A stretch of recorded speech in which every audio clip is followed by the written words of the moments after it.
England were 4 minutes away from a place in the World Cup final, but then 2 goals inside 6.5 minutes has sent Argentina there to the promised land again. Thierry Henry, Zlatan Ibrahimovic and Alexis Lalas watching on. Thierry, make sense of that.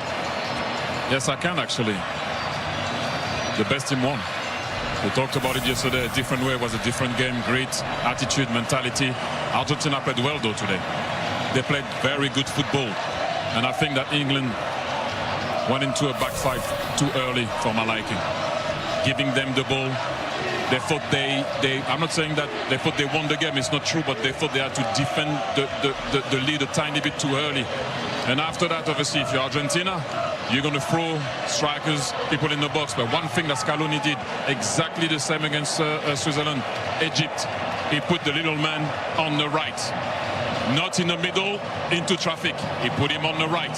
They are attracted on his right, obviously. They're attracted on the right of the opposition to give him the ball in 1v1, to go back on his left and cross. And actually, by the way, he went on his right to cross also. So what I'm saying is they're the world champion for a reason. You're going to have the European champion in the final. Argentina, Copa America, obviously, champion. But one thing that I want to say, Argentina can be also the first team to win back-to-back major tournament. Copa America, World Cup, Copa America, and maybe World Cup. This is insane. And once again, the eyes, they switched. Leo, you're different, man. Yeah, that has never been done before, as Thierry says, for back-to-back major tournaments. They have a big chance now of doing that. Zlatan, when Anthony Gordon scored for England, that goal seemed to change everything, because England then sat in, and it was only on around the hour mark. England stopped playing when they scored a goal. I don't know why. Tuchel made some changes. He went too defensive, and Scaloni went more offensive. And the way Argentina was playing, they didn't panic. They kept attacking. They hit the post. They had a couple of chances before they scored the first goal. And they kept pushing. They didn't make some panic move. Scaloni kept pushing by putting more offensive players. Martinez came in the end. So, I mean, the best team won, like Thierry said. England, they tried. I think after they scored, maybe they thought they won the game, maybe not. But something happened there. But then you woke up Thierry said the little man, I would say the big man. Just the other games, he got 2 assists today. He stayed on the right side. He kept delivering those crosses. And listen, when Messi switch on, everybody gets scared, even the fans, even us.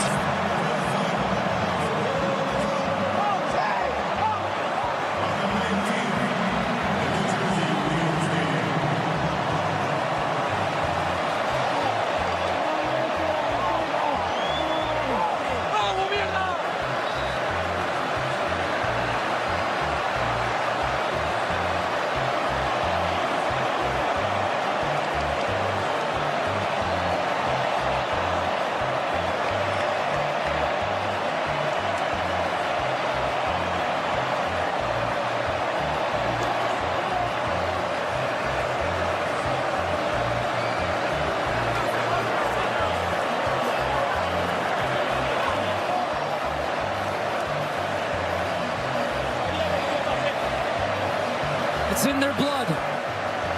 The passion, the emotion, the intensity, the fight.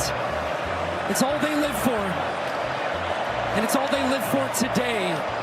But at the end of the day, it's that man that decides the biggest games and the biggest moments. And his country has counted on him, and boy, has he delivered. Messi the difference, but it's the Argentine spirit that wins again and punches their ticket in the final. The reigning champions of Europe, the reigning champions of South America, for the first time in history, will face off in a World Cup final. We cannot wait. Rebecca Lowe, down to you as it finishes here in Atlanta. Argentina 2, England 1. Our thanks to Stu Holden and to John Strong. That is why they are defending world champions.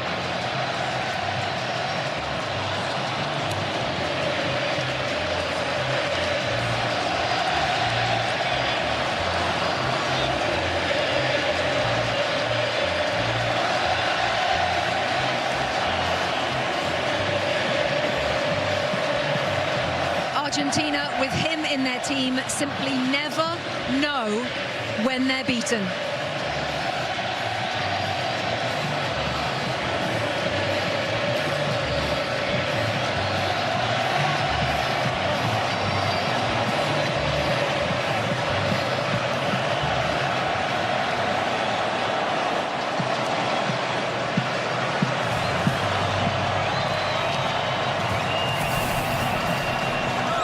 Up here in Back home in Buenos Aires, thousands wait for the breakthrough in this World Cup semi-final. At half-time, it is England 0, Argentina 0. Welcome back to Atlanta Stadium. Rebecca Lowe, Thierry Henry, Zlatan Ibrahimovic and Alexis Lalas. Not too much, you have to be honest, in terms of goal-mouth action. So Thierry, how do you best describe what went on for that 45 minutes?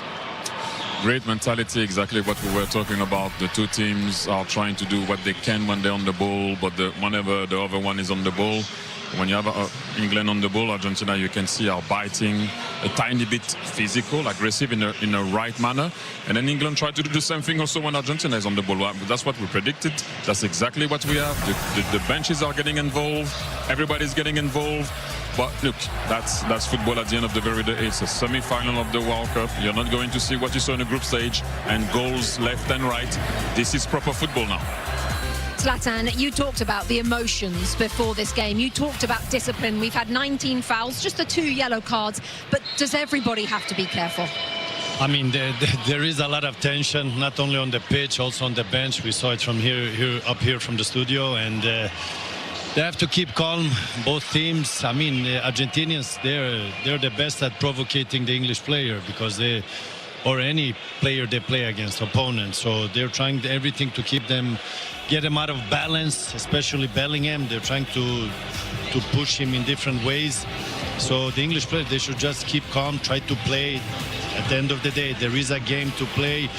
Whoever keeps their calm and play their game, they're gonna get the best outcome. But it's not easy, because there is a lot of tension. The fans are behind also every action, every situation, and you can see every free kick Argentina, whatever gets, all the players are gathering and they try to attack the English players. As a referee, when nobody's yelling at you, you're probably doing a good job. And when everybody is yelling at you, you're probably doing a good job. And this is not an easy job for Ismail El-Fef in the middle. And I know people are saying, well, why wouldn't you hit more yellows earlier and everything? He is trying to manage this knife fight that is going out there. At times it's ugly, at times it's raw, but it's always in your face. And even though we don't have highlights to show, because there weren't a lot in terms of goal-scoring opportunities, this is still an incredibly interesting and entertaining affair that is going out there. From a physical perspective, I think the physical part of the game probably benefits Argentina. They want to make it much more physical, maybe than England do. But this is still a very evenly contested first half. Goalless at half-time, as Stu Holden said in commentary. This one has absolutely lived up to the billing. It's feisty, it's blood and thunder, everything you'd expect from these two, with a place in the World Cup final on the line.